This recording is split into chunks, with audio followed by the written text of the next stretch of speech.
On behalf of the National Historic Cheesemaking Center located in Monroe, Wisconsin, welcome to our interviews of cheesemakers in Greene County and Wisconsin. Today is Wednesday, August 29th, 2012. I'm Virgil Leopold along with Don Sorn on video. And as you can see, we are at the Chalet Cheese Co-op located on Highway N, County Trunk N, north of Monroe. Kind of an unusual factory. It has kind of a distinction as being the only factory located in the United States that makes a certain kind of cheese. Now, if you were able to smell this as we were watching, you'd know exactly what kind of cheese we're talking about. So we're going to go inside and talk about that and the other things that go on here at the Chalet Cheese Co-op with Myron Olson, who is a master cheesemaker. So let's go inside and see Myron.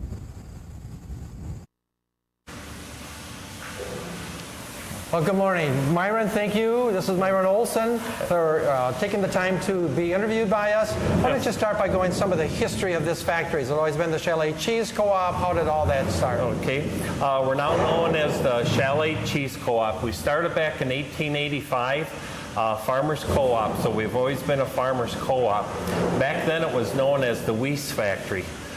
Its original building is still here at the bottom of the hill. On the right-hand side as you leave to go back to Monroe. Yes, on the right-hand side. Very typical of the area. One cheesemaker operations. So we've been around since 1885. And as far as I know, we're the oldest cheese co-op, operating farmers cheese co-op in Wisconsin. So we've been operating as a co-op, still operate as a true co-op. In 1947, the farmers did a joint venture with Kraft Foods. We had sold to Kraft for years before that. Before that, they sold, I think, 30 years to Kraft before 1947. And in 47, they built the plant on top of the hill here. At the time, it was to be the world's most modern Limburger cheese plant. So it had all the innovations. It went from raw milk to pasteurized milk. That was the big change. It was going to be pasteurized milk making Limburger cheese. The idea was to have a consistent product. It was pasteurized so that it was all the time a good, consistent product year-round. So this has been a Limburger factory from the very beginning on through of some sort. Pretty much. Some have said that they made Swiss a few years, then went to Limburger. So I'm not quite certain the original, but what they're saying is that we've made Limburger for over 100 years. Now, is it true you are the only factory in the United States that makes the Limburger cheese right now? Yes, we are the only Limburger cheese plant. So how many different labels must there be, though? Pretty much as many labels that we work with. There's probably about 9 or 10 different labels. But then we send some product out without labels that'll wind up with private labels on. Companies come to you and say, we need so many pounds of Limburger, and do you label it for them, or do you ship it? We do some labeling for customers. A lot of it is labeled going out of here. Others, if there are just half a dozen cases or that, they'll label them themselves. Let's go back and talk about you personally. How did you get involved in cheese making? I started back in 1970. I grew up on dairy farms. When I was in 8th grade, my dad sold the cows out. So I was working on dairy farms, going from farm to farm when I was going to high school. And I decided I wanted to go to college. I went to UW-Platteville. And I decided I needed to have more income coming in rather than dairy farm. It depended upon weather. I milked cows. I was milking cows before school, after school, doing chores. So I heard there was an opening here. So I'd come over at 2 in the afternoon during the week and wrap Limburger until 9 o'clock at night. Needless to say, I didn't have too many friends my senior year because I'd smell like Limburger when I came to school. Who was the cheese maker here at that time? Albert Deppler. So Albert Deppler was here for many, many years. A lot of people know that name, I think, but all that he's done for the cheese making industry that's here. So you've been here, and when did you become the head cheesemaker here then? I worked my way through college, Platteville. I worked here on weekends. holidays, vacations, summertime. Okay. I got my license in 1971, so I became a licensed Okay. cheesemaker. And kind of an interesting aspect, at that point you had to have a regular cheesemaker's license and also a Limburger cheesemaker's license. Oh, really? Mine was Okay. number 37 that was given out. And at the time, that Limburger cheesemaker license was known as a master cheesemaker. Now, in the 90s, they came up with the master cheesemaker program. Right. But there were a handful of us that were master cheesemakers before Prior they were that master whole process cheesemakers. came, and now Yeah. the whole process, we've talked about that with a number of the cheesemakers already. How about you have to be in cheesemaking, I think, 10 years, and you have to apply for it and go through the 3 years of training and the 3 years of where they come down and actually test your product and that kind of thing. They'll test your product, look at your product. You've got to test the right. Usually people figure it takes you about 40 hours to write that test. So did you have to go through that program again to be the master cheesemaker in Limburger? You had Yes. to do that even though you held it before? Yeah. But now, is that the only area that you are a master cheesemaker in No, right now? I'm also master cheesemaker in baby Swiss and in brick cheese. So I Okay. have three cheeses that I'm So are licensed those under. the three that you make here on a regular Yes, basis? those are the cheese that we make on a regular basis. How many here. farmers do you have as part of your co-op then? We've got 21 farmers. They're all local. They're all in Okay. Greene County. Okay. And pretty much have always been in Greene County. So you bring in how many pounds of milk on an average day? We bring an average of about 105 to 110,000 pounds every day. So you make somewhere around 10,000 pounds of cheese a day? Yeah, and what we do is make 5 days a week.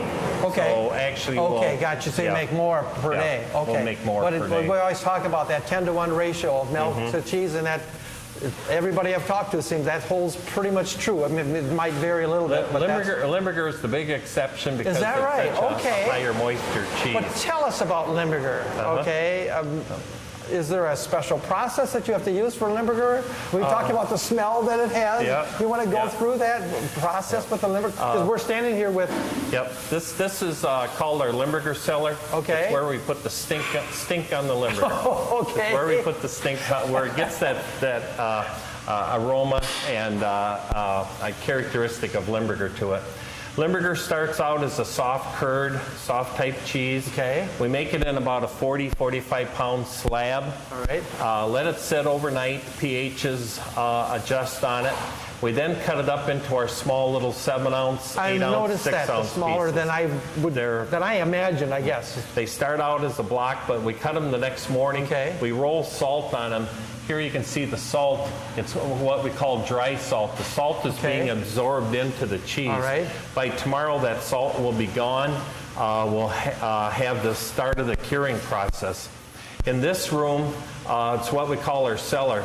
It's temperature controlled, 62 degrees. Okay. Also humidity controlled. We have humidifiers that when they come on, this becomes a cloud. The whole room is full of humidity. We try to keep it around 80% humidity. And you have to adjust that. Too much moisture, not enough moisture causes changes in your cheese. Okay. So it's very critical. This room is very critical.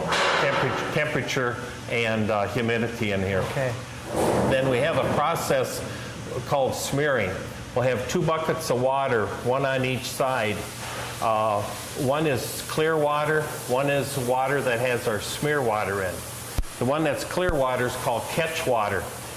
They'll take the other bucket, which is our smear water, which is the bacteria, has all the bacteria in, wet the cheese, and then they'll take in their hands each piece, rub them, roll them, and put them on a clean board. When that board gets empty, they take it, wipe it off into our catch bucket, and go through their vat. Each vat that you see here, there's four carts in a vat. There's 3,600 pieces in a vat. So they have to rub and roll them in their hands. So a lot of physical labor. A lot of physical hand labor with it. That, what we call our catch water, what we do, we then take that and put it into 10-gallon cans, stainless cans, add a little water to it. Now those have cheese and whey in it, so there's food for the bacteria. that bacteria grows, and overnight it'll get a nice frothy head on it. That means the bacteria is growing. We then use that in the bucket that we inoculate the cheese. So what we're doing is taking the old and inoculating. Okay. That bacteria that we're taking off of here is from our original plant. Really? It's 100 years old. Gosh. It's 100 years, over 100 years old.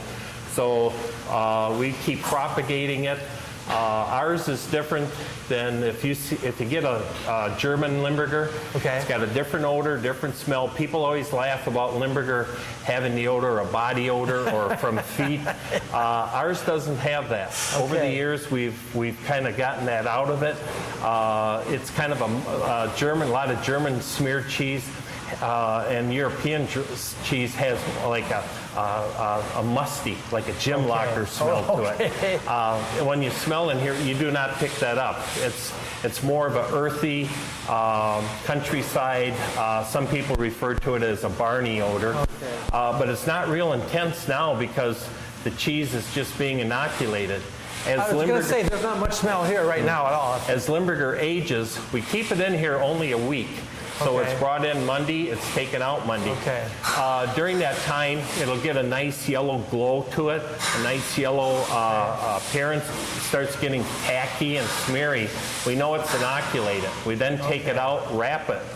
And Limburger is a cheese that'll age in the cool. We put it in the cooler, All right. 38 degrees, and it ages. And it ages in there despite that low temperature. Yep. Okay. And with that aging, what happens, it starts going from kind of a creamish yellow color, starts getting more brown, the rind develops. Okay, right.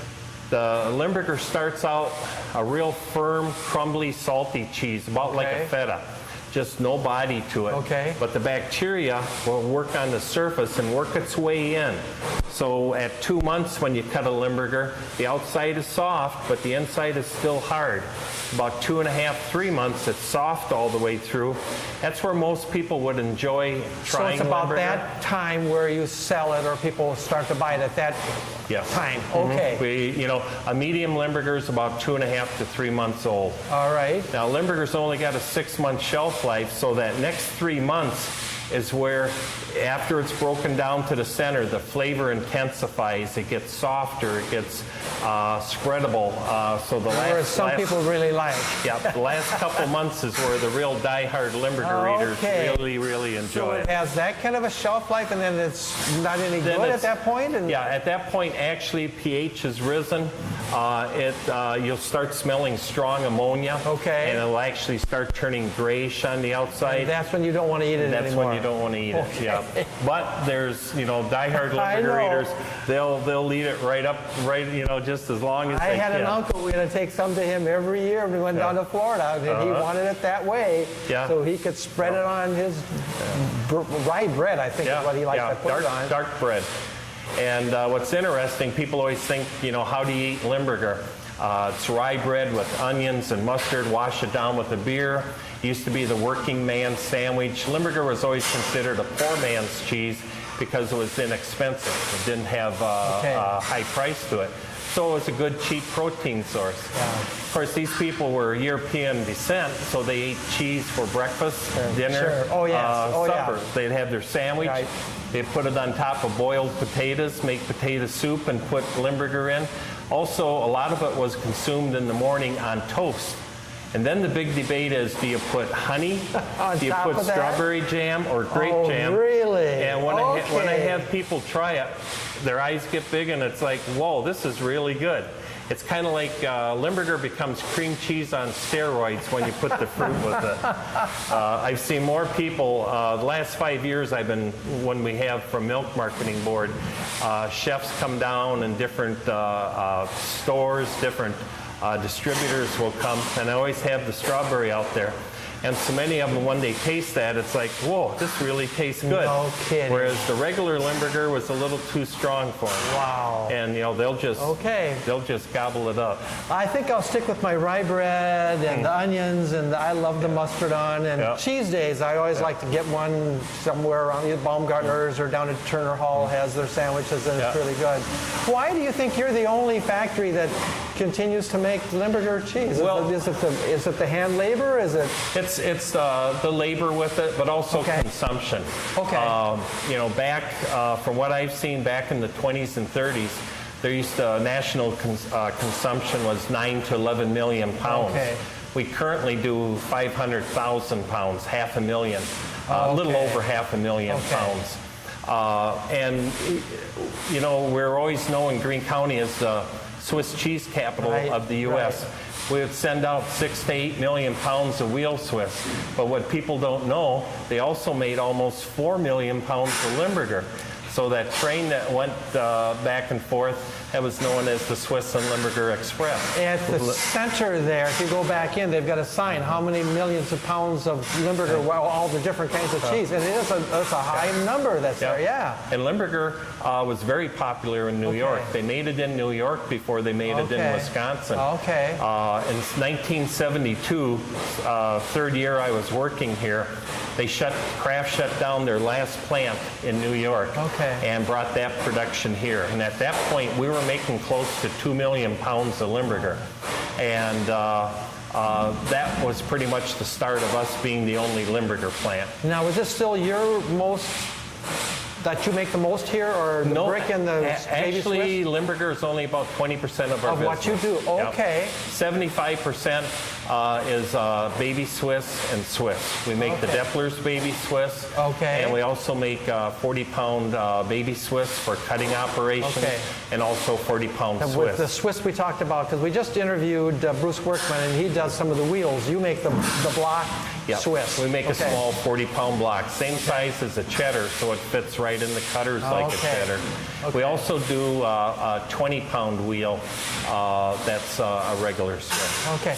Just out of curiosity, I know people are going to watch this and they're going to look at it and say, well, there's this Swiss, and then there's the baby Swiss. Is baby Swiss just a newer Swiss, or is there a completely different process to making baby Swiss than other Swiss? There's all sorts of ways that people make baby Swiss. How we do it, the baby Swiss, we use our cultures to get that mild, sweet flavor, so it stays mild and sweet. All right. When we do Swiss, we add more cultures to it to get a better Swiss flavor. That Swiss flavor comes out. So we do add extra different cultures to it. All right. So it's more than just being a younger Swiss. It's actually a different culture, different. So now, are you a master cheesemaker in other than Limburger, Myron? Limburger, brick cheese, and baby Swiss. And baby Swiss. So you've got those 3 master cheesemaker labels that are there. So tell me about the future of this plant. I mean, we talk about the fact that one time in Greene County there were 300 factories. We're down to maybe 14 or 15 now, somewhere in that range. You've been successful. You've stayed here. How do you continue to be successful and do that? Is it a tough business? Is it? Do you see a future for the business? We see a good future here. Our thinking, you know, you see almost every factory in Greene County expanding.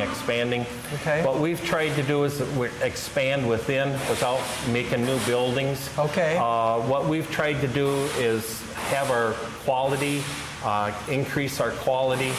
Our baby Swiss in the last 10 years, we've won the world competition twice, U.S. competition 3 times. So that's why I like it. Yes. If you look at everything, and people tell me this too, you know, not to pat yourself on the back, but for the last 10 years, we've had the best baby Swiss in the U.S. And we have competed with world competition.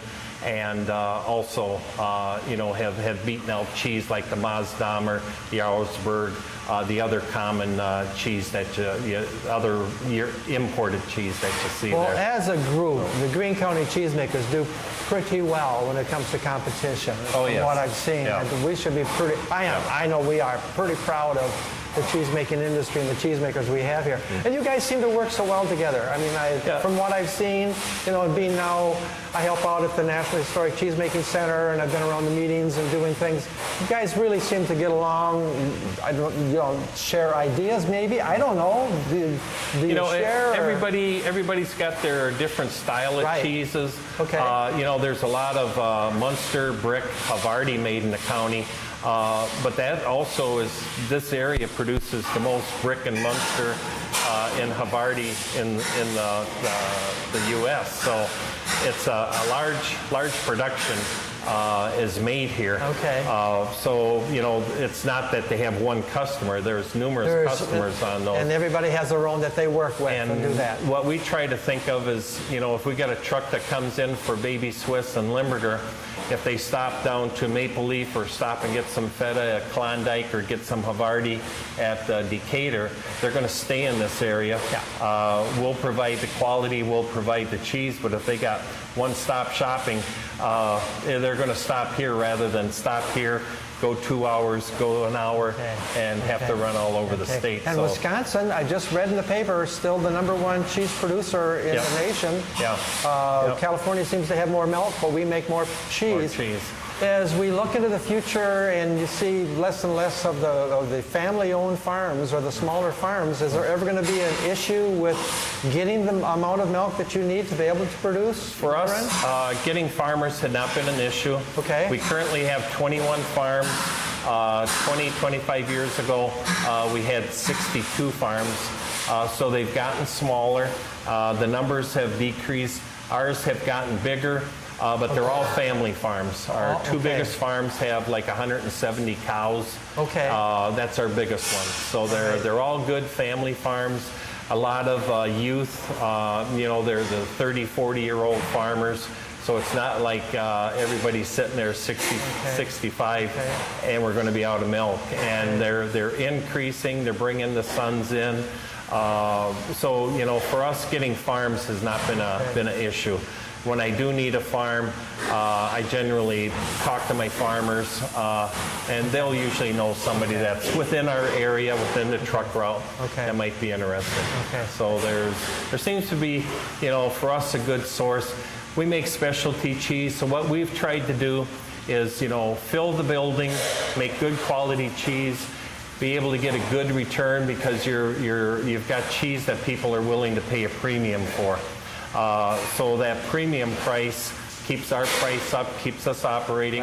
We're not looking to really expand at this point. We want to just, you know, use what we've got, keep our customers happy.